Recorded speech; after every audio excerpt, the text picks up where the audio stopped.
1100 भन्दा बढी नागरिकहरूले यो लकडाउनको बेला आत्महत्या गरे, जबकि सरकार भन्छ हामीले 10 अरब रुपैयाँ भन्दा बढी कोरोना रोक्नका लागि खर्च गर्यौं। 10 अरब रुपैयाँ कहाँ? सानो तथ्याङ्क होइन, यसमा सानोतिनो कुरा लुकेको छैन। 10 अरब रुपैयाँले कोले किन्यो BMW? दरबारका कैयौं साइडहरूमा नेपालका महँगा गाडीहरू थन्केका। 10 अरब रुपैयाँ कहाँ खर्च भयो? सरकार भनिदिनु पर्यो। कसले कहाँ भ्रष्टाचार गर्यो?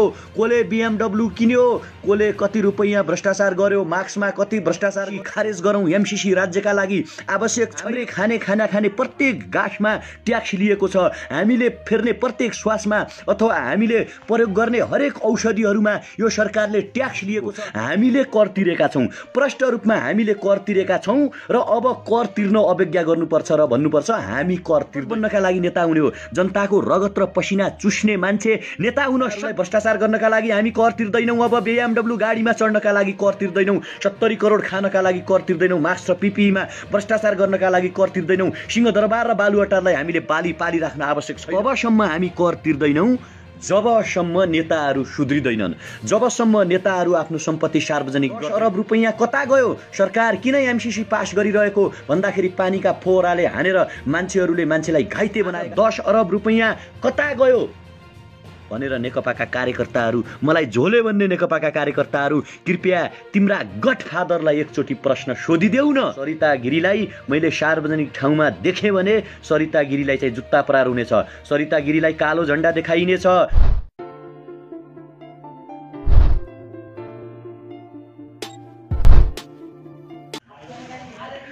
नमस्कार, तपाईँ सबैलाई हृदयदेखि नै नमस्कार छ।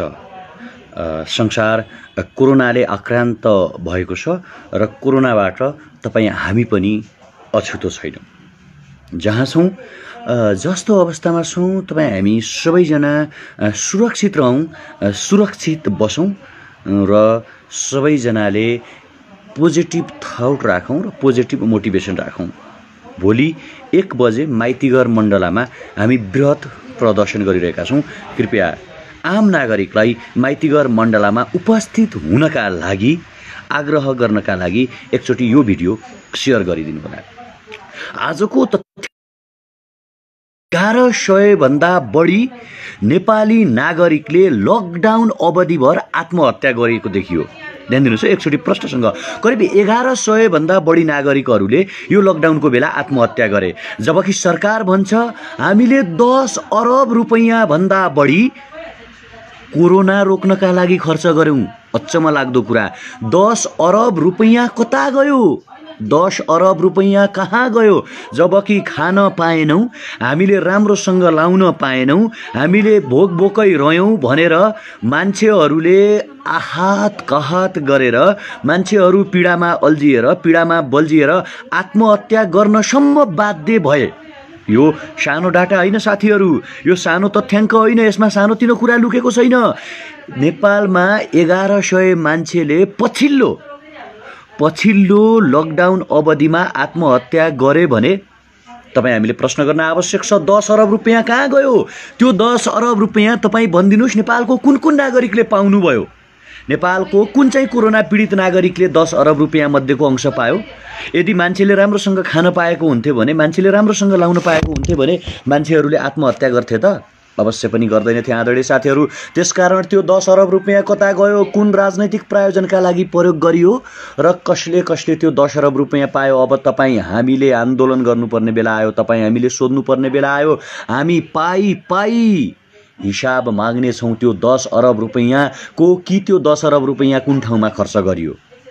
जबकि खान पाएनौं भनेर, राम्रोसँग बस्न पाएनौं भनेर, राम्रोसँग हामीले यो कोरोनामा चाहिँ बाँच्ने आस्था, बाँच्ने अवसर नदेखिसकेपछि 1100 भन्दा बढी नागरिकहरूले आत्महत्या गरिरहँदा सरकार भन्छ हामीले 10 अरब रुपैयाँ कोरोनाको राहतमा जम्मा भएको, कोरोनालाई नियन्त्रण गर्नका लागि, नागरिक राख्नका लागि हामीले 10 अरब रुपैयाँ खर्च गरिरह्यौं। सरकारले भन्दै गर्दा नेपालमा 1100 नागरिकले आत्महत्या गरेको तपाईँ हामीले के बिर्सिन सक्छौं?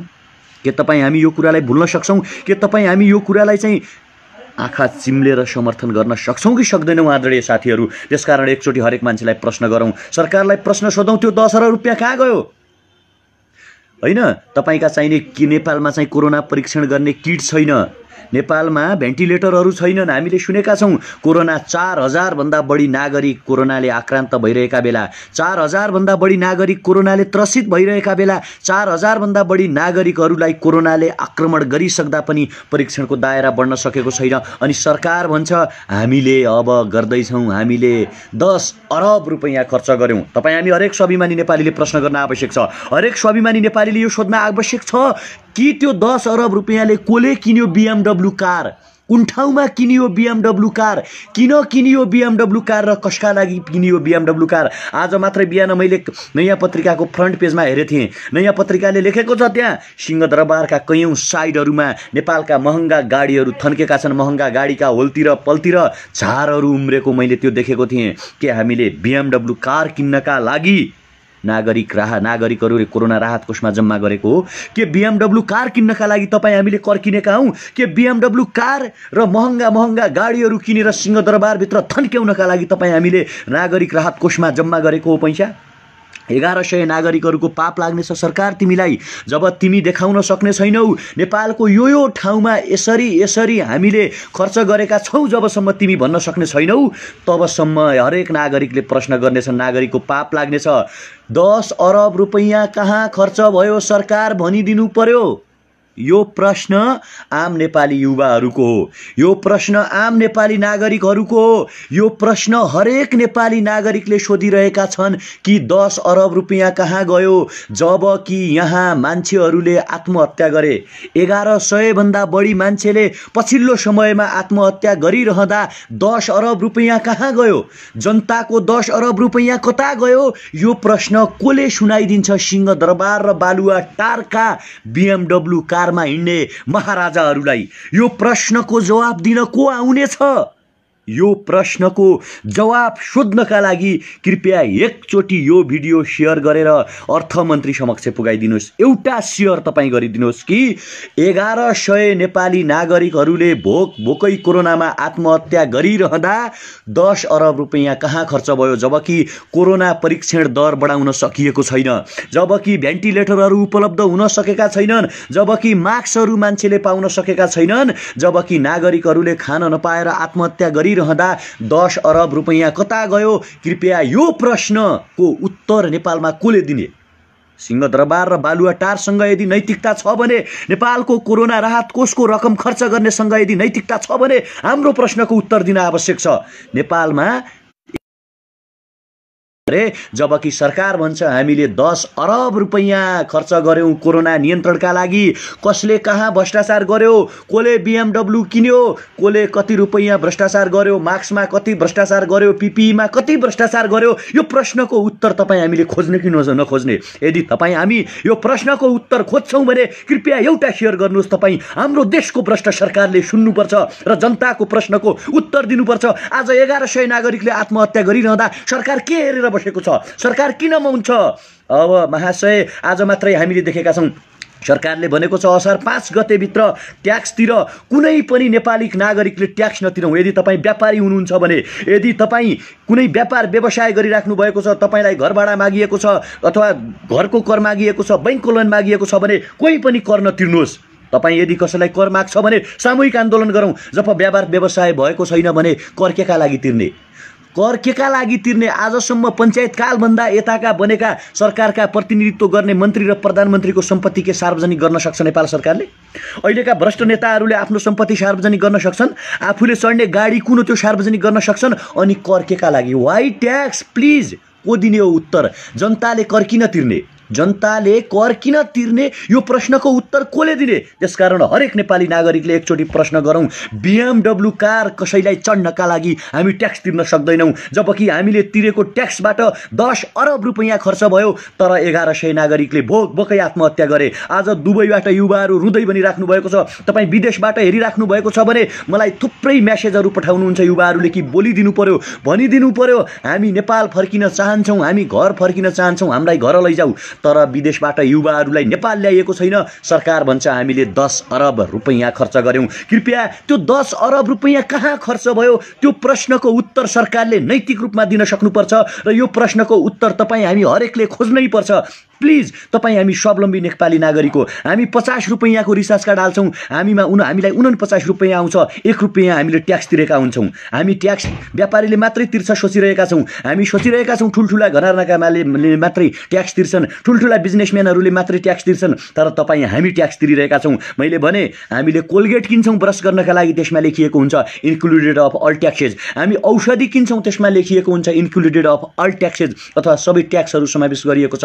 नुन किन्छौँ, त्यसमा ट्याक्स लिन्छ। शरीरमा लाउने लुगामा पनि ट्याक्स लिएको छ भने हामीले तिरेको ट्याक्सबाट कोही BMW कारहरू चढ्छन् भने, कोही BMW कारहरू चढेर काला गाडीमा चाहिँ सडकमा साइरन बजाउँदै हिँडेर आफ्ना आसेपासे छरछिमेक नाता गोता ओल्ला गरेका पल्ला गरेका मान्छेहरूलाई चाहिँ भ्रष्टाचार गराउँछन् भने हामीले ट्याक्स किन तिर्ने? जबकि हामीले तिरेको ट्याक्सबाट 10 अरब रुपैयाँ राज्यका लागि अथवा कोरोना नियन्त्रण गर्नका लागि खर्च गरिरहौँ भनेको सरकारले भनिरहँदा 1100 नागरिकले आत्महत्या गरे। आज ठाउँ ठाउँमा अस्ति मात्रै तपाईँले देख्नुभयो होला, अछाममा जिउँदै शरीरमा चाहिँ पेट्रोल सर्केर आफ्नो शरीरमा आगो लायो। तपाईँ यदि आफ्नो ट्याक्सको मूल्य खोज्नुहुन्छ भने कृपया तपाईँ हेरिराख्नु भएको छ। जति पनि मेरो ट्याक्स कता गयो भनेर तपाईँ प्रश्न सोध्नुहुन्छ भने यो प्रश्नको जवाफ प्रधानमन्त्रीले दिनुपर्छ कि 10 अरब कता गयो? यो प्रश्नको जवाफ हरेक संसदले दिनुपर्छ कि हाम्रो 10 अरब कता गयो? यो प्रश्नको जवाफ अर्थमन्त्रीले दिनुपर्छ। यो प्रश्नको जवाफ कोरोनाका विरुद्धमा लडिरहेका अथवा कोरोनाका लागि कोरोना जुन नियन्त्रण समिति बनेको छ त्यो समितिको प्रमुखले दिनुपर्छ कि 10 अरब रुपैयाँ कता गयो हामीले तिरेको ट्याक्सबाट? त्यसकारण यो प्रश्नको जवाफ खोज्नका लागि, यो प्रश्नको उत्तर खोज्नका लागि कृपया एकचोटि यो भिडियो सेयर गर्नुहोस् र प्रधानमन्त्री समक्ष पुगाइदिनुहोस् कि सोध्नुहोस् कि हामीले तिरेको ट्याक्सबाट तिमीले BMW कार चढ्यौ र भन्यौ रुपैयाँ खर्च गर्यौं, त्यो 10 अरब रुपैयाँ कहाँ गयो? आज मात्रै no tax, how can we pay the tax भनिरहँदा, हामी ट्याक्स कसरी तिर्न सक्छौं भनिरहँदा पानीका फोहरा हानिएको छ। हाम्रा विद्यार्थी साथीहरूलाई लाठी हानिएको छ, घाइते भएका छन्। त्यो भिडियो तपाईँ सामाजिक सञ्जालमा देख्नुहुन्छ। MCC खारेज गरौँ, MCC राज्यका लागि आवश्यक छैन, अहिले हामी कर तिर्न सक्दैनौँ, कृपया अहिले हामी कर तिर्दैनौँ भनिरहँदा किन हान्यो लाठी? किन हानियो लाठी? किन हानियो पानीको फोहरा? कहाँ छन् तपाईँको चाहिने खानेपानी मन्त्री? मेलम्चीको खानेपानीमा अरबौं भ्रष्टाचार गरेर काठमाडौँमा एक चुक्का पानी ल्याइएको छैन अनि हामी ट्याक्स तिर्न सक्दैनौँ। MCC नेपालका लागि चाहिँदैन, घातक छ, भ्रष्टाचार नगरौँ, BMW कार नचढ, 10 अरब रुपैयाँ खै भनेर प्रश्न सोध्ने नागरिकलाई चाहिँ लाठी हान्न र पानी हान्न लाज लाग्दैन नैतिक सरकारलाई? एकचोटि कृपया एकचोटि मैले फेरि पनि भने, हामी रिचार्ज कार्ड 50 को हाल्छौँ, 49 रुपैयाँ आउँछ। कोलगेट किन्छौँ, इन्क्लुडेड अफ अल ट्याक्सेस लेखिएको हुन्छ। हामीले खाना खाने प्रत्येक गाँसमा ट्याक्स लिएको छ। हामीले फेर्ने प्रत्येक श्वासमा अथवा हामीले प्रयोग गर्ने हरेक औषधिहरूमा यो सरकारले ट्याक्स लिएको छ। आफ्नो ट्याक्स कता गयो भन्नका लागि तपाईँ 1.1K मेरा आदरणीय फेसबुकमा जोडिनुभएका दाजुभाइ तथा दिदीबहिनीहरू हेरिराख्नु भएको छ। कृपया एउटा शेयर गरेर प्रधानमन्त्री समक्ष पुगाउन सहयोग गरौँ। एक शेयर प्लिज, कि हाम्रो ट्याक्स कता गयो? हामीले तिरेको ट्याक्सबाट 10 अरब रुपैयाँ खर्च भयो भन्दै गर्दा त्यो 10 अरब रुपैयाँ कहाँ गयो? प्लिज यो प्रश्नको उत्तर हामीले जान्न आवश्यक छ। जबकि लकडाउन पिरियडमा खान पाएनौँ भनेर 1105 जना भन्दा बढी नागरिकले आत्महत्या गरिसकेका छन् भने हामीले प्रश्न सोध्ने कि नसोध्ने?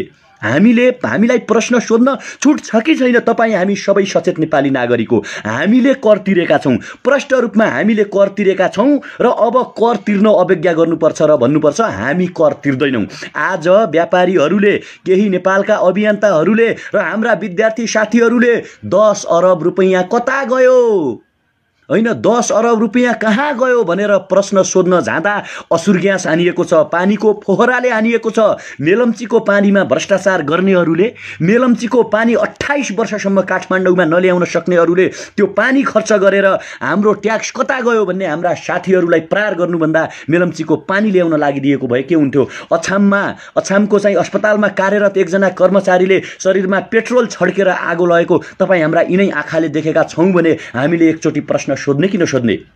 भद्र अवज्ञा गरौँ, तबसम्म अवज्ञा गरौँ जबसम्म सिंहदरबारभित्रका ती चाहिँ थन्क्याएर राखिएका महँगा गाडीहरू जो छन् ती गाडीहरू कुन प्रयोजनका लागि किनिएको थियो? हामीले मरिमरि हाम्रा विदेशमा अल्पत्र परेका युवाहरूले आफ्नो जीवनलाई तिलाञ्जली दिएर आफूले मृत्युवरण गरेर पठाएको ट्याक्सबाट ती गाडीहरू किनिए। आज ती गाडीहरू थन्केका छन्। के एउटा प्रधानमन्त्री हुने बित्तिकै अरबौंको गाडी चढिहाल्नुपर्छ भन्ने कहीँ छ?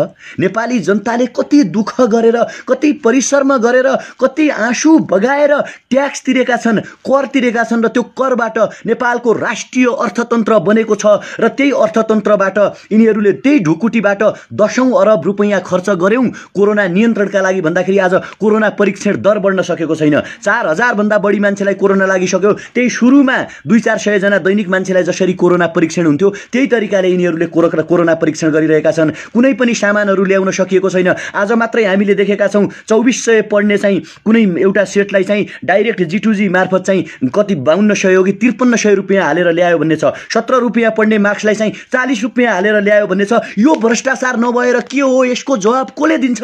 प्लिज हरेक स्वाभिमानी नेपालीहरू तपाईँ हेरिराख्नु भएको छ भने तपाईँ हेरिराख्नु भएको छ र एकचोटि प्रश्न सोधौं कि हामीलाई यस्तो किन भइरहेको छ? किन मान्छेले यो गरिरहेका छन्? किन आँखा खुल्दैन? कोरोना जस्तो संकटमा मरिलानु के छ र भने कि भोलि बाँच्यो भने भोलि फेरि भ्रष्टाचार गरौला हो भ्रष्टहरू। तर कम्तीमा यो संकटका बेला त भ्रष्टाचार नगरिदेऊ। आज 1100 जना मान्छेले आत्महत्या गर्यो भनेर सुन्दाखेरि कस्तो लाग्छ? दुबईबाट युवाहरू अल्पत्र परेर रोएर खबर पठाइरहेका छन् कि हामीलाई छिटोभन्दा छिटो घर लैजाऊ। ए बाबा, अहिले BMW गाडी किन चाहियो? अहिले किन चाहियो BMW गाडी भन्नुस् न? हैन, जबकि मान्छेले खान नपाएर आत्महत्या गरे। त्यसकारण एउटा प्रश्न सबैले सोधौं सरकारलाई कि हामीले कर किन तिर्ने? हामीले तिरेको करबाट जम्मा भएको रकम जुन 10 अरब रुपैयाँ छ त्यो 10 अरब रुपैयाँ कहाँ कहाँ खर्च भयो त्यसको हिसाब किताब देखाउनु पर्छ। बिलहरू ल्याऊ, त्यसको अन्तर्राष्ट्रिय बजार मूल्य तपाईँ हेर्नुहोस्। कुनै पनि सरकारले खरिद गरेको सामग्रीलाई गुगलमा सर्च गर्यो भने त्यसको मूल्य आउँछ, यसको यति पर्छ भनेर, र त्यसमा भन्सार कति लाग्छ त्यो पनि जोडौं र हिसाब किताब निकालौं। जबकि यिनीहरूले 10 अरब रुपैयाँ कहाँ खर्च गरे? आज किन लाठी बजारे? अब महाराज तिमीले हाम्रो 10 अरब रुपैयाँ सरकारले नागरिकले चाहिँ तिरेको करको अवमूल्यन गरेर भ्रष्टाचार गरेर महँगा गाडी किन्छन् र यदि आफ्ना मान्छेहरूलाई, आफ्ना आसेपासेहरूलाई सही ठाउँमा के अरे त्यो जुन पैसा जम्मा भएको छ त्यो पैसामा भ्रष्टाचार गर्छ भने नेपालको हरेक स्वाभिमानी युवाले प्रतिकार गर्न आवश्यक छ। अब प्रश्न गरौं, किन पाल्ने हामीले नेतालाई? यो प्रश्न सोधौं हरेक मान्छे, हामीले संसदलाई किन पाल्ने? ए बाबा, जब मान्छेले खान पाइरहेका छैनन् भने अहिले विलासी जिन्दगी कसैलाई किन चाहियो? प्रधानमन्त्रीलाई अरबौंको सामान किन चाहियो? कुनै अर्को चाहिँ सभामुखलाई चाहिँ करोडौंको गाडी किन चाहियो? त्यो BMW कार कुन प्रयोजनका लागि र कसका लागि किनिएको? जवाब चाहियो। हरेकले आफ्नो संसदलाई प्रश्न गरौं, हरेकले आफ्नो निर्वाचन क्षेत्रको नेतालाई प्रश्न गरौं कि तैँले आफ्नो तलबको कति रुपैयाँ लिन्न भनिस्? हैन, कुन चाहिँ संसदले म तलब लिन्न भनेर घोषणा गर्यो? नेपालको चाहिँ यति संसद मध्ये कुन चाहिँ संसदले म तलब लिन्न भन्यो? अहिले भनौं न, तपाईले धेरै भ्रष्टाचार गर्नुभएको छ तपाईहरुले, र तपाईहरु 1 महिनाको 2 महिनाको संसदको तलब नलिएर भ्रष्टाचार नगरेर कोरोनाबाट पीडित जो हुनुहुन्छ उहाँहरुलाई सहयोग गरौं भनेर प्रश्न सोधौं। कृपया यो प्रश्न तपाई सोध्न सक्नुहुन्न। तपाई डराउनुहुन्छ भने तपाई नडराउनुहोस्। म सोध्छु प्रश्न, हामी सोधिरहेका छौं। हामी जस्तो हरेक मित्रहरुले प्रश्न सोध्न आवश्यक छ कि अब प्रधानमन्त्री, संसद, नेता, हरेक नेताहरुको चाहिँ स्यालेरी घटाउँ, प्रत्येकलाई 10,000 भन्दा बढी स्यालेरी नदिउँ। के तपाईहरु सक्षम हुनुहुन्छ? के तपाईहरु यो कुरामा यस भन्नुहुन्छ? तपाई हामीले कर तिरेको हो नि, प्रधानमन्त्रीको जागिर के हो? प्रधानमन्त्रीलाई किन चाहियो करोडौंको तलब? प्रधानमन्त्रीलाई खाना पानी बस्ने व्यवस्था राज्यद्वारा व्यवस्था गरियोस्। अनि किन धेरै पैसा चाहियो मन्त्री र प्रधानमन्त्रीहरूलाई? किन चाहियो 50,000, 60,000, 70,000, 80,000, 90,000 रुपैयाँ तलब किन चाहियो? जनताले तिरेको करबाट त्यति धेरै रुपैयाँ किन चाहियो? प्रश्न सोधौं। तँलाई किन चाहियो? नेता भनेको जनताको सेवा गर्नका लागि नेता हुने हो, जनताको सेवक बन्नका लागि नेता हुने हो। जनताको रगत र पसिना चुस्ने मान्छे नेता हुन सक्दैन। त्यसकारण प्रश्न सोधौं। अब हरेकको स्यालेरी घटाउने प्रश्न सोधौं। यदि मानेनौ भने जनताले लखेट्नेछन्। आगामी निर्वाचनमा तिमीहरूले काम गर्न पाउने छैनौ। तिमीहरूको जमानत जफत हुने गरी जनताले तिमीहरूलाई गाउँ गाउँबाट लखेट्नेछन् भनेर तपाई हामी सबैजना भनौं र प्रश्न गरौं। तिमीहरू अब तलब घटाउने कि नघटाउने? तिमीहरू भ्रष्टाचार गर्न छोड्ने कि नछोड्ने? यो प्रश्न संसद भवनमा गुन्जिन आवश्यक छ। यो प्रश्न हरेक निर्वाचन क्षेत्रबाट फोन गरेर आफ्नो मान्छेहरूलाई भनौं। त्यसकारण तपाई प्रश्न सोध्न सक्नुहुन्न भने एउटा सेयर गर्नुहोस् र भनौँ संसद, प्रधानमन्त्री, मन्त्री, वडा अध्यक्ष, मेयर, सभामुख हरेक मान्छेको स्यालेरी घटाएर 10,000 मा झाडौँ। के तपाईहरु तयार हुनुहुन्छ? के तपाईहरु यो कुरामा यस भन्न तयार हुनुहुन्छ? यिनीहरूलाई किन भ्रष्टाचार गर्न दिने? तपाई हाम्रा दाजुभाइ तथा दिदीबहिनीहरूले खान नपाएर 1100 जना भन्दा बढी मान्छेले लकडाउनको बेला आत्महत्या गर्ने, हामीलाई यो देशमा रेमिटेन्स पठाउने र यो देशको अर्थतन्त्र धानिरहने हरेक युवाहरू विदेशमा अल्पत्र परिरहने, अनि यिनीहरू 46 साल भन्दा पछिका हरेक प्रधानमन्त्रीको सम्पत्ति छानबिन गरौँ न ल। को प्रधानमन्त्री तयार हुनुहुन्छ? को नेताहरू तयार हुनुहुन्छ? एक एक गरी सम्पत्ति छानबिन गर्नुपर्छ। यदि हिम्मत र नैतिकता छ भने तिमीहरू आफ्नो सम्पत्ति देखाऊ। के तपाईहरु तयार हुनुहुन्छ? के कुनै पनि नेता तयार छ? छैन भने तिमीहरू नेता बन्न लायक छैनौ। तिमीहरूलाई हरेक युवाहरू मिलेर अब लखेट्नुपर्छ। यदि तिमीले आफ्नो सम्पत्ति सार्वजनिक गर्न सकेनौ भने जनताको कर खाने छुट पनि छैन। त्यसकारण एक स्वरमा तपाईँ हामी सबैजना भनौँ, हरेक नेताले अब आफ्नो सम्पत्ति सार्वजनिक गर्नुपर्छ र त्यसको आय स्रोत देखाउनुपर्छ। कहाँबाट आयो त्यो सम्पत्ति? होइन भने भ्रष्टाचार गरेको ठहरिन्छ। तपाईँ हामीले तिरेको करबाट यिनीहरूले भ्रष्टाचार गरेको ठहरिन्छ।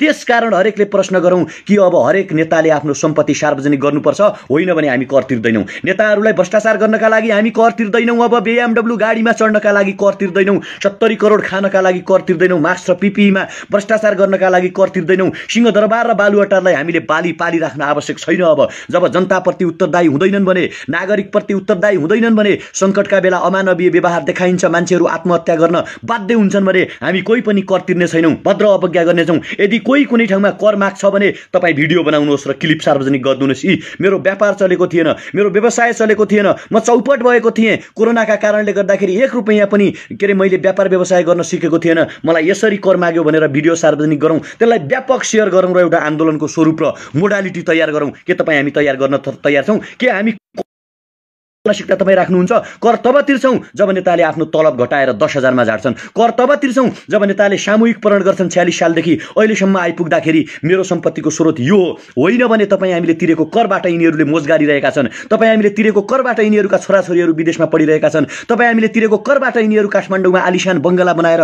बसिरहेका छन् भने कसैलाई पाल्नकै लागि, कसैलाई चाहिँ आलिशान बङ्गलामा राख्नकै लागि, BMW-मा चढाउनकै लागि, 1 अरब 50 करोडको हेलिकप्टरमा राख्नकै लागि, 18 करोडका तपाईको चाहिने ती कारहरूमा गुडाउनकै लागि हामी कर तिर्न सक्दैनौँ भनेर हरेकले अवज्ञा गरौँ। आज हामी कसरी कर तिर्न सक्छौँ भनेर आज चाहिँ बालुवाटार घेर्न जाने युवाहरूमाथि लाठी प्रहार भएको छ, पानी प्रहार भएको छ। जो तपाईँ हेरिराख्नु भएको छ, कृपया यदि तपाईँहरू चाहनुहुन्छ सरकार सुध्रियोस्, नेताहरू सुध्रिउन्, उनीहरूले राज्यको चाहिँ ढुकुटीलाई चाहिँ जुकाले चुसे जसरी नचुसिन् भन्नुहुन्छ भने एक स्वरमा खबरदारी गर्नका लागि यो भिडियो सेयर गरेर भनौँ कि हामी कर तिर्दैनौँ, 1 तिर्दैनौँ, 2 तिर्दैनौँ, 3 तिर्दैनौँ। तबसम्म हामी कर तिर्दैनौँ जबसम्म नेताहरू सुध्रिँदैनन्, जबसम्म नेताहरू आफ्नो सम्पत्ति सार्वजनिक गर्दैनन्, जबसम्म नेताहरू भ्रष्टाचारीलाई मृत्युदण्ड दिने व्यवस्था गर्दैनन्, जबसम्म नेताहरू 1.5 लाख रुपियाँ स्यालेरी र तलब छोडेर 10,000 स्यालेरी र तलब खाँदैनन्, तबसम्म हामी कर तिर्दैनौँ भनेर के तपाईँ हामी भन्न तयार छौँ? हामीले सुधार्ने हो नेताहरूलाई। साथीहरू, तपाईँ हामीले सुधार्न सकेनौँ भने, तपाईँ हामीले खबरदारी गर्न सकेनौँ भने यिनीहरू टाउकोमा टेक्नेछन्। आज MCC चाहिँदैन भन्ने साथीहरूलाई चाहिँ लाठीले हानेर बेहोस बनाइएको छ। आज कर कसरी तिर्ने? 10 अरब रुपैयाँ कता गयो? सरकार किन MCC पास गरिरहेको भन्दाखेरि पानीका फोहराले हानेर मान्छेलाई घाइते बनाएका छन्। त्यसकारण भोलि 1 बजे माइतीघर मण्डलामा युवाहरूको वृहत प्रदर्शन हामीले राखेका छौँ। यो खबर हरेक युवाहरू समक्ष पुग्न आवश्यक छ कि MCC जस्तो राष्ट्रघाती सम्झौता यो देशका लागि घातक छ। MCC ले नेपालका हरेक नागरिकलाई अल्छी बनाउने छ भने नेपालका अहिलेका चलन चल्तीका नेताहरूलाई अझ धनी बनाउने छ र उनीहरू 10औं वर्षसम्म अझ नेपाल लुट्ने गरी पैसा लिएर अमेरिकाबाट चुनाव लडेर जितेर नेपालको स्रोत साधन र प्राकृतिक स्रोत साधनलाई अमेरिकातर्फ बेचेर आफू धनी बन्ने र नेपाली जनतालाई लुट्ने प्रयत्नमा लगिरहेका छन्। त्यसकारण MCC खारेज गरौँ। 10 अरब रुपैयाँमा भ्रष्टाचार भएको छ, त्यो 10 अरब रुपैयाँको हिसाब किताब मागौँ र कर किन तिर्ने भन्ने नागरिकहरूको आन्दोलन र प्रश्नमा भोलि 1 बजे ध्यान दिनुहोस्, भोलि 1 बजे माइतीघर मण्डलामा हरेक नेपाली नागरिक, हरेक काठमाडौँमा भएका साथीहरू डिस्टेन्स मेन्टेन गरेर उपस्थित हौँ। नेपालको हरेक नागरिकलाई यो भिडियो पुर्याउन आवश्यक छ र उहाँहरूले यो जान्न आवश्यक छ कि भोलि 1 बजे आज भएको प्रहरी दमन, कर किन तिर्ने, 13 अरब रुपैयाँ कता गयो, BMW कार कसका लागि र कुन प्रयोजनका लागि किनियो। कतिपय साथीहरू भनिराख्नु भएको छ सरकारका समर्थक, धेरै नबोल्नुस् है तपाईँहरू भनिराख्नु पर्छ हामीलाई, त्यो चाहिँ का भन्सारमा थियो रे इन्डियन, अनि त्यो छुटाएर ल्यायो रे त्यो कार, त्यो ल्याएर प्रयोग गर्दा के भयो त भन्नुहुन्छ। ए बाबा, BMW जब जनता खुट्टाले हिँड्न पाएका छैनन्, खान नपाएर मान्छेहरू आत्महत्या गरिरहेका छन्, त्यो हेर्नु सिंहदरबारभित्र आजको नयाँ पत्रिका तपाईँहरूले पढ्नुभयो कि नै, 150-150 गाडीहरू त्यहाँ थन्काएर राखेका छन्, बिग्डेर करोडौंका गाडीहरू त्यहाँभित्र थन्काएर राखेका छन् भने हामीले कर किन तिर्ने। त्यसकारण यो सबै कुराको एकमुष्ट विरोध गर्नका लागि भोलि 1 बजे माइतीघर मण्डलामा तपाईँ हामी सबैजना उपस्थित हौँ र सबै समक्ष चाहिँ यो सन्देश पुर्याउन आवश्यक छ।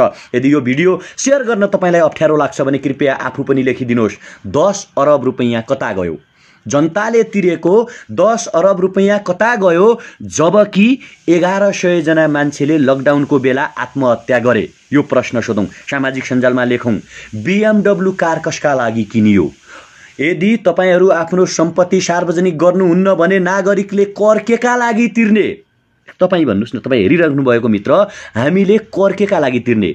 बाटोघाटो बन्ला, बिजुली बनाउला, शिक्षालयहरू बन्लान्, अस्पताल बन्लान्, विकास होला, रोड बन्ला, रोजगारीका अपर्च्युनिटीहरू सिर्जना होलान्, उद्योग कल कारखानाहरू बन्लान् भनेर तपाईँ हामीले कर तिर्ने हो नि। यहाँ त कर तिरेर के भयो भने BMW गाडी किनियो होइन, तपाईँको चाहिने PPE र मास्कमा भ्रष्टाचार गरियो, थर्मगनमा भ्रष्टाचार गरियो, BMW गाडी किनियो भने हामीले कर किन तिर्ने भने के? यो प्रश्नको जवाब दिने को चाहिँ छ के यहाँ? तपाईँ हामीले किन नबोल्ने, तपाईँ हामीले किन ध्यान नदिने भन्नुहोस् त एकचोटि। तपाईँ हामीले किन नजाग्ने, तपाईँ हामीले राज्यका लागि किन नबोल्ने? त्यसकारण तपाईँ हामी हरेक नागरिकले, तपाईँ हामी हरेक व्यक्तिले एकचोटि बोलौँ, एकचोटि तपाईँ हामीले यो जान्न आवश्यक छ कि आखिर हामीले चाहिँ किन किन किन कर तिर्ने भन्ने कुरा चाहिँ तपाईँ हामीले बुझ्न र जान्न आवश्यक छ। कृपया त्यसकारण एकचोटि प्रश्न गरौँ र भोलि 1 बजे माइतीघर मण्डलामा MCC जस्तो राष्ट्रघाती सम्झौताका विरुद्धमा आज भएको प्रहरी दमन, 10 अरब रुपैयाँ कता गयो र हामीले कर किन तिर्ने जस्ता प्रश्नहरूको उत्तर खोज्नका लागि सामाजिक दूरी कायम गरेर सबैजना उपस्थित हौँ र सबैजनालाई चाहिँ यो भिडियो पुर्याउँ कि उहाँहरूलाई, उहाँहरू समक्ष यो मैले मेरो पब्लिसिटी वा मेरो प्रचारबाजीका लागि भन्दा पनि त्यहाँ मान्छेहरू उपस्थित हुन सकुन्, त्यहाँ मान्छेहरू उपस्थित भयो भने राम्रो हुनेछ, फाइदाजनक हुनेछ भन्ने कुराको जानकारी गर्नका लागि तपाईँ हामी सबैले भोलिको कार्यक्रममा कृपया उपस्थित हौँ र सबैजना उपस्थित भयो भने यो स्वास्थ्यका लागि भन्दा पनि देशका लागि, आम नागरिकका लागि, सबैका लागि फाइदाजनक हुनेछ। त्यसकारण भोलि 1 बजे मैले फेरि पनि आग्रह गरेँ, माइतीघर मण्डलामा नागरिक सर्वोच्चता कायम गर्नका लागि होइन, MCC जस्तो राष्ट्रघाती सम्झौता खारेज गर्नका लागि, देशलाई चाहिँ समृद्धि, सुशासन र विकासतर्फ अगाडि लैजानका लागि, भ्रष्टाचार गर्ने भ्रष्टाचारीहरूको मुटु कलेजो हल्लाउनका लागि हरेक नागरिकहरूले स्थापना गर्न आवश्यक छ, हरेक नागरिकहरूले बोल्न आवश्यक छ, हरेक नागरिकहरूले प्रश्न गर्न आवश्यक छ कि हामीले कर किन तिर्ने, हामीले MCC नेपालमा किन ल्याउने, हामीले सरकारले भने जस्तै 10 अरब रुपैयाँ कता गयो, नेपालको कुन कुन नागरिकले त्यो 10 अरब रुपैयाँ पाउनुभयो। कृपया एकचोटि सबैजना भनिदिनु होला, सबैजना हामी प्रश्न गरौँ, सबैजना हामी कुरा गरौँ, सबैजना हामी सोधौँ, हामी आफ्ना राजनीतिक विचारलाई त्यागौँ, हामी आफ्ना वादहरूलाई त्यागौँ, हामी आफ्ना स्वार्थहरूलाई त्यागौँ, हामी जुगाको लडाईँ त्यागौँ र एकचोटि राष्ट्रियताका लागि, देशका लागि, सुशासनका लागि, भौगोलिक अखण्डताका लागि MCC जस्तो राष्ट्रघाती सम्झौता खारेजीका लागि, नेपालको प्राकृतिक स्रोत साधन दोहन गरेर नेपाललाई रणभूमि बनाउने षड्यन्त्रको पर्दाफास गर्नका लागि माइतीघर मण्डलामा उभियौँ र हातमा हात, मुठ्ठीमा मुठ्ठी, काँधमा काँध मिलाएर एक स्वरमा भनौँ, 10 अरब रुपैयाँ भ्रष्टाचार गर्नेहरूका लागि अब हामी पाई पाई हिसाब किताब माग्नेछौँ, पाई पाई हिसाब किताब माग्नेछौँ। नागरिकले कर तिर्ने छैनन्, करको अवज्ञा गर्नेछन्, किन कर तिर्ने हामीले भनेर प्रश्न गर्नेछन्। त्यसकारण तपाईँ हामी सबैजना एक हौँ, सबैजना नेपालवादी बनौँ र सबैजना प्रश्न गरौँ कि MCC जस्तो राष्ट्रघाती सम्झौता कोलाई चाहिएको छ, कुन चाहिँ नेताको स्वार्थ मिलेन, कोलाई के कुरा पुगेन र MCC कायम गर्नु पर्यो। होइन। एमसिसी ल्याउनु भन्दा तपाईहरुलाई थाहा छ एमसिसीबाट 48 अरब रुपैयाँ आउने हो, तर पछिल्लो यो सरकार बनेको 2.5 वर्षभन्दा बढी समयमा 73 अरब रुपैयाँ भन्दा बढीका गाडीहरू किनिए, 73 अरब रुपैयाँ भन्दा बढीको, जबकि 10 अरब रुपैयाँ हामीले खर्च गर्यौं भने, ध्यान दिनुस् है, 10 अरब रुपैयाँ कोरोना राहत कोषबाट अथवा नेपालको ढुकुटीबाट खर्च गर्यौं भने यहाँ कोरोना परीक्षण दर बढाउन सकेको छैन। ठाउँ ठाउँमा कोरोना परीक्षण गर्ने किटहरूको अब एभाइलेबल छैन, आरसिटी मेसिनहरू तपाईको चाहिने ठाउँ ठाउँमा छैन भनिएको छ भने केमा खर्च गरियो त 10 अरब रुपैयाँ? 5 वटा भन्दा बढी राम्रा मेसिनहरू नेपालमा ल्याउन सकेको छैन, भेन्टिलेटरहरू ल्याउन सकेका छैनन्, कोरोना परीक्षणको दर बढाउन सकेको छैन भने अनि 10 अरब कहाँ खर्च भयो महाराज? कोले जवाफ दिने? अनि फेरि यही बीचमा कोरोना जस्तो संकटकालीन अवस्थाको बीचमा एमसिसी पारित गर्न किन खोजेको? आज मात्रै तपाई हेर्नु होला, नेकपाको स्थायी कमिटी बैठक स्थगित भएको छ। सन् 2018 मा प्रदीप गेवालीले, जुन विदेश मन्त्री हुनुहुन्छ नि प्रदीप गेवाली, उहाँले मैले कुनै स्टाटस सामाजिक सञ्जालमा देखेको थिएँ, अमेरिकी विदेश मन्त्री माइक पोम्पिया जुन हुनुहुन्छ नि, पोम्पी के अरे त्यो अमेरिकाको विदेश मन्त्री, उहाँसँग चाहिँ सम्झौता गरेर आउनु भएको छ रे कि अब सैन्य सम्झौतामा पनि नेपालमा लागू गर्ने अथवा आइपिएस जुन छ इन्डो पेसिफिक स्ट्र्याटेजी, त्यसलाई चाहिँ नेपालमा लागू गरेर नेपालमा सैन्य एउटा रणनीति अखडा बनाउने। अरबौं रुपैयाँमा देश बेच्न पाउँछ, अरबौं रुपैयाँमा मान्छेले चाहिँ देशलाई लिलाम गर्न पाउँछ। त्यसकारण तपाईँ त्यो कतिको पुष्टि हुन्छ, त्यो कतिको सही हुन्छ मैले सामाजिक सञ्जालमा देखिरहेको छु। यद्यपि म यसको बारेमा अध्ययन गरिरहेको छु। सन् 2018 मा के चाहिँ सम्झौता गर्नुभएको थियो त हाम्रा विदेश मन्त्रीले अमेरिकाको विदेश मन्त्रीसँग भन्ने कुरा यो अध्ययनको विषय हुन्छ। त्यसकारण तपाईँ हामी हरेक स्वाभिमानी युवाहरूले राष्ट्रियताका पक्षमा आवाज उठाउन आवश्यक छ। हाम्रो 10 अरब रुपैयाँ कहाँ गयो? हाम्रो 10 अरब रुपैयाँ कता गयो? हामीले तिरेको कर हो। हामीले खाना नखाएर सरकार तिमीले नुनमा कर लायौ, सरकार तिमीले औषधिमा कर लायौ, सरकार तिमीले विदेशबाट लास बनेर आएका कफिनमा पनि कर लगाएका छौ। लास बनेर आएका कफिनबाट तिरेको करबाट भ्रष्टाचार गर्न लाज लाग्दैन नैतिक महाराजाहरू तिमीलाई? यदि नैतिकता छ भने सरकारले हिसाब किताब देखाओस्। यति करोडको हामीले चामल किनेर दियौं, यति अरबका औषधिहरू भित्र्यायौं, यति करोडको मास्क भित्र्यायौं, यति अरब अथवा करोडको चाहिँ थर्मगनहरू भित्र्यायौं, यति पिपिई भित्र्यायौं, यति युवालाई विदेशबाट प्लेन चार्टर गरेर नेपाल ल्यायौं, यति मान्छेलाई हामीले खाना राहत बाँड्यौं भनेर त्यो कुनै लिखित डकुमेन्ट कतै छ? प्रमाण चाहिन्छ अहिलेको जमानामा छ कतै? यदि नैतिकता छ, जनताप्रति उत्तरदायी छौ भने, सरकार नागरिकप्रति उत्तरदायी छौ भने तिमीले देखाउनै पर्छ। होइन भने नेपालको हरेक नागरिकले आजदेखि कर तिर्न छोड्नेछन्। नेपालको हरेक नागरिकले जब कर तिर्न छोड्नेछन् तब तिम्रा सिंहदरबार र बालुवाटारमा बसेर तिमी भ्रष्टाचार गर्न पाउने छैनौ।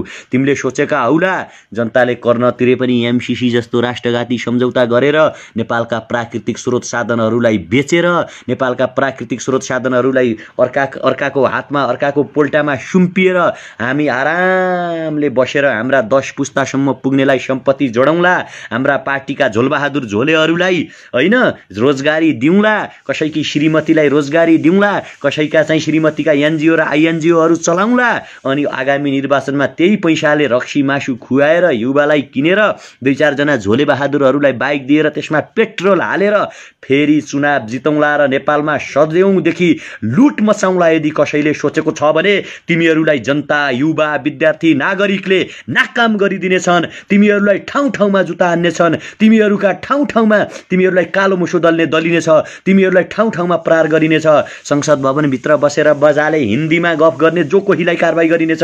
सरिता गिरी तिमीले सचेत हुन आवश्यक छ, तिमीले जान्न आवश्यक छ। तिमीलाई अब सार्वजनिक हिँड्न प्रतिबन्ध लगाइनेछ। देखौँ मात्रै कतै तिमीहरूलाई सार्वजनिक ठाउँमा पहिलो जुत्ता मेरो तर्फबाट प्रहार हुनेछ सरिता गिरीलाई। उनका अभिव्यक्तिहरू, उत्तेजनात्मक अभिव्यक्तिहरू हेर्नु सामाजिक सञ्जालमा, लिपुलेख लिम्पियाधुरा र कालापानी नेपालको हो भनेर म पत्याउँदिन। उनले भनेका कुरा अझ नेपालको चाहिँ पाठ्यक्रममा हिन्दी भाषा राखौँ रे। सरिता गिरी तिमीलाई इन्डियाको प्यारो छ भने तिमी जाऊ न इन्डियातिर, किन बसिरहेकी छौ? नेपालको जनताले तिमीलाई धुलो छुटाउनेछन्, कालो मुसो दल्नेछन्। र एकचोटि मैले आग्रह गरेँ, जो मलाई चाहिँ सरिता गिरीको झोले भन्नुहुन्थ्यो यो भिडियो सेयर गरिदिनुहोस् र सरिता गिरी ती समक्ष पुगाइदिनुहोस्। ती मान्छेहरूलाई भनिदिनुहोस् जसले मलाई झोले सरिता गिरीको कार्यकर्ता भन्नुहुन्थ्यो नि, मैले खुलेआम कतिचोटि भनिसकेँ। मेरा फेसबुकका स्ट्याटस हेर्नुहोस्, सरिता गिरी जस्तो राष्ट्रद्रोही र देशद्रोही मान्छे मान्छेहरूलाई नेपालमा बस्न छुट छैन।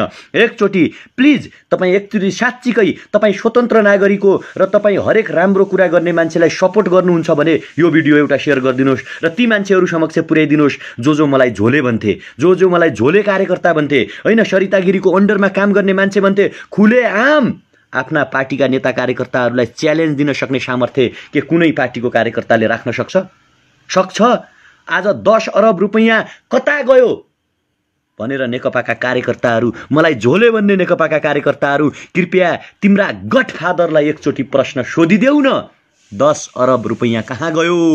जबकि 1100 भन्दा बढी नेपालीले आत्महत्या गरे। आज विदेशबाट युवाहरू नेपाल आउन सकेका छैनन्, त्यहाँ पनि सिन्डिकेट भइरहेको छ भने 10 अरब रुपैयाँ कहाँ गयो? त्यो 10 अरब रुपैयाँ खोज्नका लागि अब तिमीहरूलाई चाहिँ जुत्ता हान्नेछौँ हामी। के कुनै पार्टीका कार्यकर्ता झोले कार्यकर्ताहरू भन्न सक्नुहुन्छ? मैले भनिरहेको छु, म कुनै पनि पार्टीको झोले कार्यकर्ता होइन। राम्रो काम गर्ने हरेक मान्छेलाई म सपोर्ट गर्छु, राम्रो काम गर्ने हरेक युवालाई म सपोर्ट गर्छु, राम्रो काम गर्ने तिनी कुलमान घिसिङुन वा अहिले काठमाडौँको सडक चिल्लो बनाइरहेका बसन्त नेमाङु म सपोर्ट गर्छु। त्यसकारण मलाई झोले भन्नेहरूलाई कृपया यदि तपाईँ स्वतन्त्र नागरिक हो, तपाईँ राम्रो कुराको समर्थन गर्नुहुन्छ, अहिले यो लाइभ हेरिराख्ने साथीहरू भने यो भिडियो सेयर गरेर भनिदिनुहोस्, सरिता गिरीलाई मैले सार्वजनिक ठाउँमा देखेँ भने सरिता गिरीलाई चाहिँ जुत्ता प्रहार हुनेछ, सरिता गिरीलाई कालो झण्डा देखाइनेछ। सरिता गिरी तिमी नेपालभित्र काहीँ कतै ठिक छ, मान्छे भाषीहरू होला नि, हिन्दी भाषीहरू हामी सम्मान गर्छौँ हामी हिन्दी भाषा बोल्नेलाई, तर मान्छेको भावना विपरीत गएर लिपुलेख लिम्पिया दुरा कालापानी नेपालको होइन भनेर हिन्दी भाषामा नरेन्द्र मोदीको सपोर्ट गरेर, भारतका बिहारीहरूको सपोर्ट गरेर तिमीले जसरी बोलेकी छौ नि सरिता गिरी, त्यसले नेपालको हरेक नागरिकको चित्त दुखेको छ, स्वाभिमानी हरेक युवाको चित्त दुखेको छ, देशभक्ति हरेक युवाको चित्त दुखेको छ।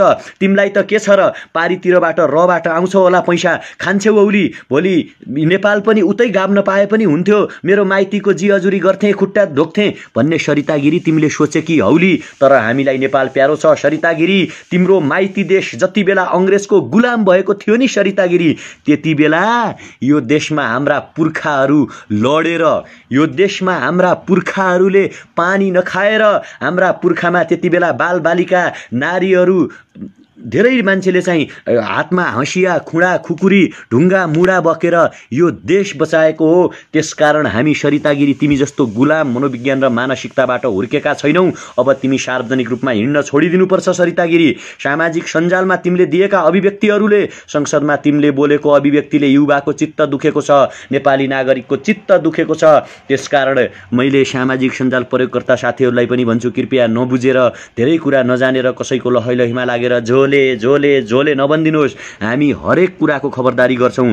म बाबुराम भट्टराईलाई पनि भन्न चाहन्छु, यदि एमसीसी पारित गर्ने कुरामा एमसीसी संसदमा टेबुलेसन भयो र तपाईले पारित गर्न खोज्नुभयो भने तपाईको विरुद्धमा कालो झण्डा मैले देखाउनेछु। अरू थुप्रै युवाहरूले प्रतिकार गर्नेछन्, जुत्ता प्रहार गर्नेछन्। भोलि तपाईले हार्नु होला, तपाईको आफ्नो इमेज डाउन हुन सक्छ। त्यसकारण हरेक कोहीले पनि एमसीसी जस्तो राष्ट्रघाती सम्झौतामा लाहाछाप नथोकौँ। एमसीसी जस्तो नेपालको प्राकृतिक स्रोत साधनहरू दोहन गर्ने सिस्टम र पद्धतिलाई यस नबनौँ। र यदि तपाईहरू भन्नुहुन्छ भने जो तपाईहरू हुनुहुन्छ आफ्नो नेतालाई पनि प्रश्न सोध्नुहोस्। नेकपाको कार्यकर्ता प्रचण्ड र केपी शर्मा ओली खड्ग ओलीलाई प्रश्न सोध्नुहोस् कि एमसीसी केका लागि पारित गर्न खोजिँदैछ, एमसीसी कुन परियोजनाका लागि पारित गर्न खोजिँदैछ, केका लागि के पुगेन र तपाईहरू एमसीसी पारित गर्न खोज्दै हुनुहुन्छ। यदि तपाईहरूले एमसीसी पारित गर्नुभयो भने आफ्नो निर्वाचन क्षेत्रको सांसद, आफूले चिनेको नेतालाई हरेक मान्छेले प्रश्न गरौँ र सोधौँ, तपाईले यदि एमसीसी पारित गर्नुभयो भने तपाईका विरुद्धमा काला झण्डा देखाइनेछन्, तपाईको घर घेरिनेछ, तपाईलाई आगामी निर्वाचनमा हामी च्युत गराउनेछौँ, तपाईलाई चाहिँ जमानत जफत हुने गरी हराउनेछौँ भनेर भनौँ सबैजना। र एमसीसी खारेजीका लागि सबैले एकजुट भएर आवाज उठाउँ। र एकचोटि सबैजना कृपया कमेन्टमा नो एमसीसी लेखिदिनुहोस्। तपाईहरू जति पनि हुनुहुन्छ सबैजना no MCC, reject MCC, MCC is cancer, MCC is cancer, go back America, go back America, back of America, no MCC, no MCC, no MCC. 10 अरब खै, 10 अरब कता गयो? करप्सन किन? भ्रष्टाचार किन? हामीले अब कर किन तिर्ने? BMW गाडी कसका र केका लागि किनियो? नागरिकले कर किन तिर्ने? 10 अरब खै, नो एमसीसी, भ्रष्टाचारी मुर्दाबाद, सरितागिरी जस्ता राष्ट्रद्रोही र देशद्रोही नेपालका नेता हुँ भन्नेहरू पनि मुर्दाबाद। लेखौँ कमेन्टमा सबैजना, एकचोटि बोलौँ सबैजना, एकचोटि बोलौँ कृपया, एकचोटि बोलौँ र एकचोटि भनौँ, सबैजना कमेन्ट गरौँ, सबैजना आफ्नो सामाजिक सञ्जालमा पनि लेखौँ 10 अरब कता गयो? सरकार हामीले कर किन तिर्ने? सरकार BMW कसका लागि? सरकार ती अरबौंका गाडीहरू सिंहदरबारभित्र किन थन्केर बसेका छन्? एकचोटि प्रश्न सोधौँ, सरकार मैले मरी कर किन तिर्ने? सरकार मेरो दाई अथवा मेरो दिदी, मेरो आमा, मेरो बुवा विदेशमा हुनुहुन्छ, विदेशमा 10 घण्टा 12 घण्टा नोकर चाहिँ खटिएर, एउटा मेसिन चाहिँ खटिएर काम गर्नुहुन्छ, त्यो पैसाले तिरेको कर अब हामीले किन तिर्ने? प्रश्न गरौँ एकचोटि। हामीमा इमान्दारिता छ भने, हामीमा नैतिकता छ भने प्रश्न गरौँ, सरकार हामीले कर किन तिर्ने? किन तिर्ने? 73 अरबका गाडीहरू किनियो, जबकि 48 अरब अमेरिकाले दिएको सानो यत्रो रकमका लागि नेपालमा चाहिँ एमसीसी पारित गरिँदैछ, नेपालमा युद्ध गराइँदैछ भने अब हामीले कर किन तिर्ने? 10 अरब कता गयो? एमसीसी किन पारित गर्न खोजिँदैछ? प्रश्न गरौँ, मेल गरौँ, के हो एमसीसी भनेको भनौँ संसदलाई। एमसीसी के हो? एमसीसी कहिले लन्च भएको थियो? एमसीसी किन लन्च भयो? एमसीसीले संसारका कतिवटा देशमा आफ्नो प्रोजेक्टहरू लन्च गरिरहेको छ? कुन कुन देशले एमसीसी रिजेक्ट गरे? नेपालमा एमसीसी किन भनेर एकचोटि प्रश्न गरौँ त तपाईँ हामी सबैजना। कति नेता उत्तर दिन सक्दा रहेछन्? कति नेताले एमसीसीको बारेमा पढेको रहेछ? कति संसदहरूले अध्ययन गर्नुभएको रहेछ? के हाम्रा संसदहरूलाई, के हाम्रा प्रधानमन्त्रीहरूलाई, के हाम्रा महामहिम के अरे प्रधानमन्त्री नेता मन्त्रीहरूलाई एमसीसीको बारेमा जनतालाई बुझाउन सक्ने सामर्थ्य छ? एमसीसी किन?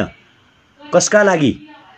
73, 47, 48 अरब रुपैयाँ ल्याउनका लागि संसदमा अनुमोदन सहित नेपाल नै लिलाम हुने गरी, नेपालमा विदेशी सेना आउने गरी, नेपालको प्राकृतिक स्रोत साधन दोहन हुने गरी, नेपालमा चाहिँ युद्ध मच्चिने गरी, युद्ध हुने गरी किन चाहिँ सम्झौता गर्नु पर्यो? जबकि 73 अरब रुपैयाँको गाडी किनिदो रहेछ, जबकि तपाईको 10 अरब रुपैयाँ कोरोनाको नाममा खर्च गर्ने भनेर भ्रष्टाचार गरिदो रहेछ भने 48 अरब रुपैयाँका लागि राष्ट्रघाती सम्झौता किन? 5 गते, असाढ 5 गतेसम्मको डेट तोकेर कर तिर्नु भनेको किन? जबकि व्यापार व्यवसाय भएको छैन, मान्छेले पैसा कमाउन सकेका छैनन्, लकडाउनले गर्दा हाम्रा युवाहरू विदेशमा अल्पत्र पर्नु भएको छ। त्यसकारण एकचोटि हरेक स्वावलम्बी युवाले, राष्ट्रभक्ति युवाले, देशभक्ति युवाले, स्वाधीन नेपाली नागरिकले जो नेपाललाई माया गर्छौं, जो नेपाल बनाउन चाहन्छौं, ती हरेक नागरिकले एकचोटि प्रश्न गरौँ, एकचोटि सोधौँ, हामी एमसीसी कुनै पनि हालतमा खारेज गराउन तयार छौँ। हामी 10 अरब रुपैयाँको पाई हिसाब किताब खोज्ने छौँ। यदि सरकारले हिसाब किताब दिन सकेन भने हामी सशक्त प्रतिकार गर्नेछौँ र एउटा नागरिकको सरकार खडा गर्नेछौँ। त्यो सरकारले समानताको आधारमा तलब तोक्नेछ। प्रधानमन्त्री मन्त्री हरेकको चाहिँ 10,000 भन्दा बढी स्यालेरी हुने छैन।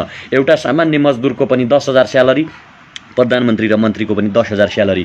प्रधानमन्त्री मन्त्री र सांसद, प्रधानमन्त्री मन्त्री र सांसद नै बनिरहँ, तर आम नागरिकले एमसीसी खारेज गरेर लप्सी फेदीदेखि तपाईको चाहिने वीरगञ्जसम्म, बुटोल हुँदै सुनौली नाकासम्म यदि सडक बनाउने हो भने हामी हातमा कोदाली बाउसो लिएर, हामी नेपालका एक्जाभेटरहरू प्रयोग गरेर हामी काम गर्न तयार छौँ। हामी पनि 10,000 मात्रै तलब लिन्छौँ, बिहान बेलुका खाना खान्छौँ। हाम्रा छोराछोरीहरू, तपाईँ हाम्रा सबैका सन्ततिहरू, हाम्रो स्वास्थ्य, शिक्षा, रोजगारीको दायित्व चाहिँ राज्यले वहन गरोस्। हामी राज्यका लागि सक्ने उमेरसम्म 10 वर्षसम्म खटिएर काम गर्न तयार छौँ। यस्तो के सरकारले यस भन्न सक्छ? के सरकारले एक्सेप्ट गर्न सक्छ यो कुरा? होइन भने यिनीहरूले 80,000, 90,000, 1 लाख, 1.5 लाख स्यालेरी खाएर संसद विकास कोषको नाममा 6 करोड 10 करोड रुपियाँ विनियोजन गरेर कोरोना त नेपालमा रोकथामै गरिसक्यौँ नि भनेर कतिपय ठाउँमा यो कसम खुवाउँदै पठाइयो रे। कतिपय ठाउँमा यसरी नापेर ज्वरो आएको छ कि छैन छाम्दै गरेका फोटाहरू सार्वजनिक भएका छन्। कतिपय ठाउँमा दिउँसो क्वारेन्टाइनमा बसाउने, राति घर पठाउने गरिएको छ भने यो 10 अरब रुपियाँ कहाँ गयो? केमा खर्च भयो? होइन भने यिनीहरूलाई खबरदारी गर्न आवश्यक छ। यिनीहरू राष्ट्र लुटुवा हुन्, यिनीहरू देश लुटुवा हुन्। त्यसकारण अन्तिममा मैले तपाईलाई भने प्लिज हात जोडेर मैले बिन्ती गरेँ, भोलि दिउँसो 1 बजे माइतीघर मण्डल किताब खोज्न है 10 अरबको हिसाब किताब खोज्न, एमसिसी खारेज गराउन र कर किन तिर्ने भनेर प्रश्न सोध्नका लागि सबैजना उपस्थित हौँ र यो सन्देश सबै समक्ष पुगाइदिनुहोस्। यो सन्देश किनकि हरेक युवाले त्यहाँ आउन आवश्यक छ। त्यहाँ सधैँ म गएर लडिरहने हो भने सधैँ 2-4 जना अभियन्ताहरू, विद्यार्थीहरू 2-4 जनाले टाउको फुटाइराख्नुपर्ने, 2-4 जनाहरूले पानी खाइराख्नुपर्ने, पानी चाहिँ हानिराख्नुपर्ने, अनि तपाईँ हामीले चाहिँ एउटा सेयर पनि गर्न नसक्ने, तपाईँ हामीले चाहिँ सामाजिक सञ्जालमा एमसिसीको विरोध गर्न नसक्ने पनि हुँदैन के। देश मेरो मात्रै होइन, देश तपाईँहरूको पनि हो, देश हामी सबैको हो। एकजना व्यक्तिले गरिदियोस् भन्ने कुरा कोही पनि नसोचौँ। त्यसकारण बढीभन्दा बढी मान्छे समक्ष यो सन्देश पुर्याइदिनुहोस् कि भोलि 1 बजे माइतीघर मण्डलामा कर किन तिर्ने, जनताले तिरेको करबाट ल्याइएको खर्च गरिएको 10 अरब कहाँ खर्च गरियो त्यसको हिसाब किताब कसले दिन्छ र एमसिसी खारेज गरौँ भन्ने चाहिँ एउटा ठुलो मुभमेन्ट तपाईँ हामी चलाउन गइरहेका छौँ र त्यसकारण यो सन्देश सबै समक्ष पुगाउन आवश्यक छ। बाँकी तपाईँको आफ्नो इच्छा, तपाईँ के सोच्नुहुन्छ, तपाईँ के गर्नुहुन्छ, तपाईँ कसरी अभिव्यक्ति दिनुहुन्छ, यो तपाईँहरूको आफ्नो सोचाइको कुरा हो। तर राष्ट्रियताका पक्षमा, देशका पक्षमा, भ्रष्टाचारको विरुद्धमा, सुशासनको पक्षमा, भारतीय विस्तारवादको विरुद्धमा तपाईँ हामी सबैले आफ्ना वाद, पार्टीका नेताहरूले गरेका गलत क्रियाकलापहरूलाई विरोध गर्न नसक्ने लगायतका कयौं कुराहरूलाई एक ठाउँमा छोडेर हामी सबैले एक हुन आवश्यक छ, नेपालवादी हुन आवश्यक छ। अझ मैले भन्दै गर्दा त्यो प्रजातन्त्रवादी, राजतन्त्रवादी, लोकतन्त्रवादी, समाजवादी, साम्यवादी, माओवादी, लेनिनवादी, स्टालिनवादी हुनुभन्दा एकचोटि हामी नेपालवादी बनेर हेरौँ, एकचोटि हामी राष्ट्रवादी बनेर हेरौँ। ठिक छ, एमसिसी खारेज गरिसकेपछि, 10 अरबको हिसाब किताब मागिसकेपछि भोलि आफ्नो पार्टीको दर्शन के हो, जीवन के हो, भोगाई के हो, फिलोसोफी के हो, विचार के हो, त्यसको बारेमा छलफल गरौँला। तर आज राष्ट्रिय सङ्कटका बेला सबैजना एक हौँ र नेपालवादी बनौँ र सबैजना भोलि माइतीघर मण्डलामा आएर खबरदारी गरौँ, प्रश्न सोधौँ कि हामीले तिरेको कर कहाँ जान्छ, BMW कार किन किनिन्छन्, अरबौं रुपियाँ भ्रष्टाचार किन हुन्छ, 10 अरब कता खर्च भयो, एमसिसी किन पारित गर्ने, एमसिसी रिजेक्ट किन नगर्ने भन्ने नागरिक एउटा खबरदारी गर्नका लागि सबैजना एक हौँ, सबैजना हातमा हात, काँधमा काँध मिलाएर आवाज उठाउँ, आफ्नो स्वास्थ्यको ख्याल गरौँ। अहिले पनि सामाजिक दूरी कायम गरौँ। 4000 भन्दा बढी मान्छेलाई कोरोना लागिसकेको छ, पुष्टि भइसकेको छ, तीव्र गतिमा यो फैलिन सक्छ, तर पनि नआत्तियौँ, सामाजिक दूरी कायम गरेर सुन्दर जीवनयापन तपाईँ हामीले बिताउनेछौँ र एउटा सुन्दर नेपाल, मैले हरेकचोटि भन्ने गर्छु, वी हेभ अ बिलिभ, हामीसँग विश्वास छ एक दिन नेपाल निकै सुन्दर बन्नेछ, त्यो तपाईँ हामी सबै मिलेर बनाउनेछौँ। अहिलेका लागि भने तपाईँहरू मार्फत बिदा हुन चाहन्छु। धन्यवाद, नमस्कार, जय देश।